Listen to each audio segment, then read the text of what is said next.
গোপালগঞ্জে ১৪৪ ধারা জারি, ৪ প্লাটুন বিজিবি মোতায়েন। সমাবেশ শেষে ফেরার পথে এনসিপি নেতাদের গাড়িবহরে হামলার ঘটনায় গোপালগঞ্জের পৌর পার্ক এলাকা রণক্ষেত্রে পরিণত হলেই জেলায় ১৪৪ ধারা জারি করেছেন গোপালগঞ্জের জেলা প্রশাসক মোহাম্মদ কামরুজ্জামান। জেলা প্রশাসনের একজন নির্বাহী ম্যাজিস্ট্রেট সাংবাদিকদের এই তথ্য জানিয়েছেন। বুধবার দুপুর ২:৩০টার দিকে নিষিদ্ধ সংগঠন ছাত্রলীগ ও কার্যক্রম নিষিদ্ধ থাকা আওয়ামী লীগের নেতাকর্মীরা চৌরঙ্গি মোড়ে এনসিপির নেতাদের গাড়িবহরে দুই পাশ থেকে হামলা চালায়, ইট পাটকেল ছুড়ে। এরপর থেকে এখনো দফায় দফায় হামলার ঘটনা ঘটছে। পুলিশ তাদেরকে পিছু হটানোর চেষ্টা চালিয়ে যাচ্ছে। শুরুতেই ঘটনাস্থলে সেনাবাহিনী এসে হামলাকারীদের প্রতিরোধের চেষ্টা চালায়, তবে কিছুক্ষণ পর তাদেরকে সেখান থেকে ডিসি অফিসের দিকে যেতে দেখা যায়।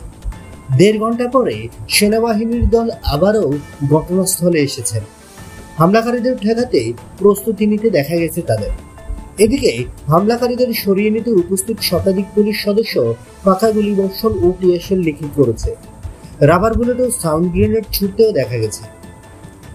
বন্ধুরা, নিত্য নতুন এক্সক্লুসিভ খবরাখবর সবার আগে পেতে আমাদের ইউটিউব চ্যানেলটি সাবস্ক্রাইব করে পাশে থাকা বেল আইকনটি অন করে দেওয়ার অনুরোধ রইল।